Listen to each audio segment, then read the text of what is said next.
everyone, I am Evangelist Charlotte, and today we are going to be talking about marriage. I know so many people have spoken about marriage. I don't dispute that fact. They have their definitions about marriage. They have ideas about maintaining a good marriage. But today I have some tips to add to their contribution. And so I'm not denying the fact that they have marriage, they have talks on marriage. Today we are going to be focusing on a part about marriage, which is about preparation for marriage. You know, that is something that most of us youths, we fail to do. Many people, they get into marriage without preparing for it. So they used to say failure in preparing is preparing to fail. So we are going to be talking about preparation before marriage. Now you understand that if you want to interview some 10 girls, they will ask them about the kind of husband they would like to marry. You hear some telling you, I would like to get married to this. They'll give you some insignificant description of men they would like to get married to. But the question is, are they ready or not? So we are going to be looking about that. Now, talking about being ready for marriage, we are talking about spiritual readiness. We are talking about physical readiness. We are talking about psychological readiness. There are people who are not ready for marriage, not at all.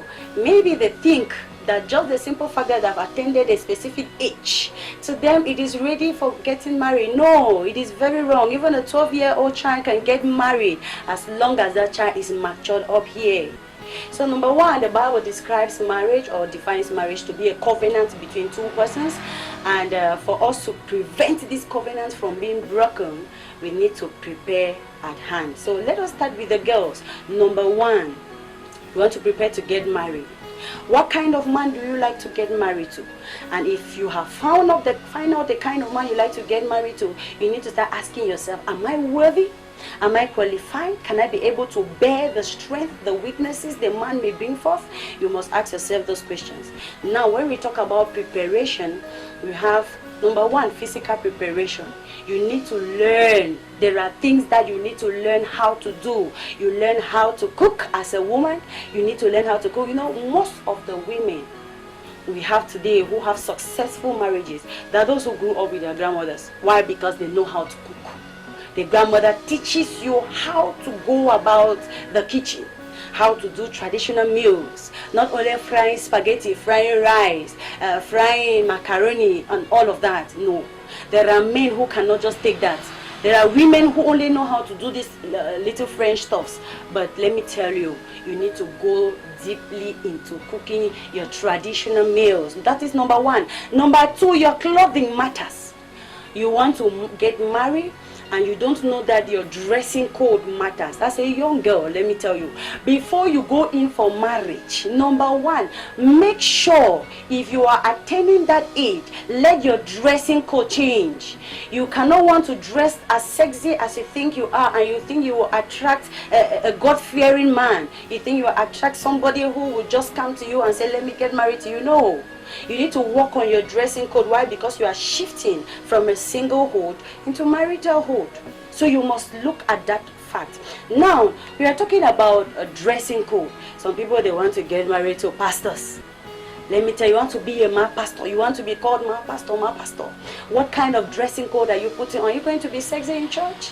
That's not going to happen. So you need to prepare for that. Adjust yourself. Look at your wardrobe. Set some things in order there.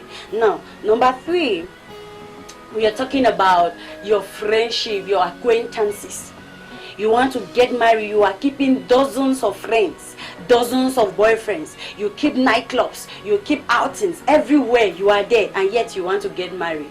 It is not because you go to nightclub that you think there you will find a husband. Let me tell you, number one, cease from those friends. There are acquaintances you must not keep anymore.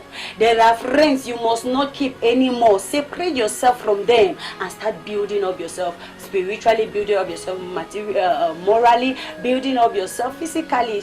Strive to be a woman. Now, number 4, we are talking about getting something to do as handwork. Some people, they don't go to school. You have not gone to school. It is not your fault. We don't blame you for that.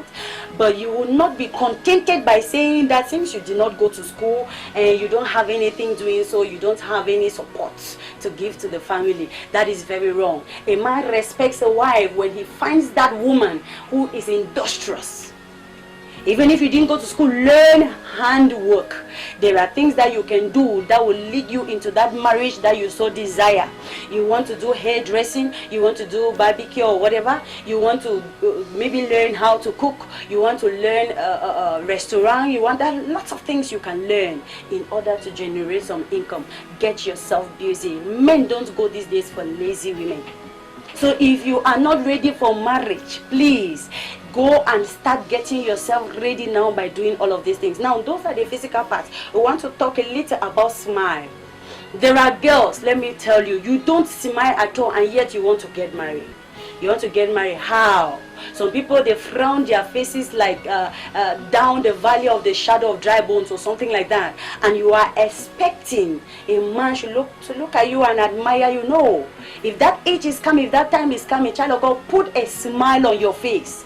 Give a smile. Let your face be bright. It gives a positive impact, a positive image about you. It gives a positive definition about you. So put on that smile. And I'm not saying that you should smile to everybody that comes your way. There are people you must not give your teeth to. So you must know who to smile to and who not to smile to. Now, let us go very quickly to the psychological part, moral part. Now, what I have to say there is very pertinent. Number 1, you need to acquire knowledge. Knowledge on how to build your married home if you get there. Knowledge on how to satisfy your husband's needs when you get there. There are some very born again, some born again children of God, or let me say some born again ladies. They don't think it is appropriate to learn about sex before getting into marriage. Let me tell you, if you don't know it, you are just preparing to fail. Yeah, if you don't know it, you're preparing to fail.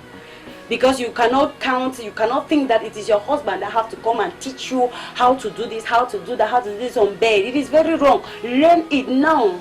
Nowadays, we have so many things that the media has made it possible for us to learn a lot of things. I'm not saying that you should go to the negative side, but there are lots of information about marriage you can get. Now, everybody speaks about marriage. You can get those informations and work it on yourself. Work them on you. So you get knowledge how to make your husband happy. Any home that the husband is not happy, that home can never be successful. So you as a young lady, prepare yourself in that aspect. Now, I also want to talk about the spiritual aspect of it, which is prayer. Marriage is first established in the spirit before it is validated or consummated in the physical. So before you meet your husband, you don't yet know who your husband is. Let me tell you a small short story about myself. When I was in year 2 in the university, I began preparing for my husband. I don't know who he is. I have never seen him. I have never known where he is or how he looks like. But I began preparing for him. I began praying for him, praying for his career, praying for his family, praying for his projects, praying for everybody connected to him in one way or the other. And let me tell you, guess what?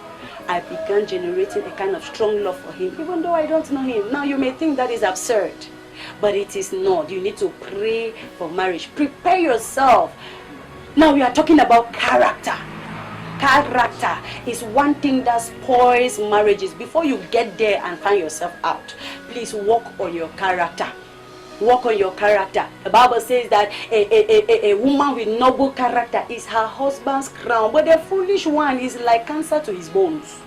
It's like cancer to his bones. The bad one, the ones with mouth. No, there are women that can actually take out a man's heart by just using their mouth. So you need to start working on that aspect. Check about your language. How do you adjust it? How do you go about your language? You need to pray about that and ask God the grace to be able to endure, to persevere. Because there are people that might come who are not really the kind of men you desire. But you need to endure. You need to persevere as that woman who wants to build a home. You pray for them, you prepare for them, you build yourself as the kind of person you want to marry. Now, that is for girls. For men, they don't have much trouble. But men, you have to make up your mind. Think. You want to get married to a career woman? Know that there are parts of her days or part of her time will be dedicated to career commitments. Prepare your mind so that you don't leave the poor girl halfway. Will you be able to bear it to the end? You want to, there's some who just want to get married to this kind of kitchen wife. They call them kitchen wives or housewife, only in the kitchen. You don't want them to do anything. Also prepare your mind. Will you be able to bear all the expenses in the house on your own without any quarrel? You need to make up your mind for that. Think about it. So these are all points that you will need to prepare for those that are willing to get married, among others. If you like the video, I'd like you to comment. You can criticize, you can appreciate, you can follow us as well on Facebook, on Instagram, on Twitter, and on YouTube. Thank you very much. Ciao.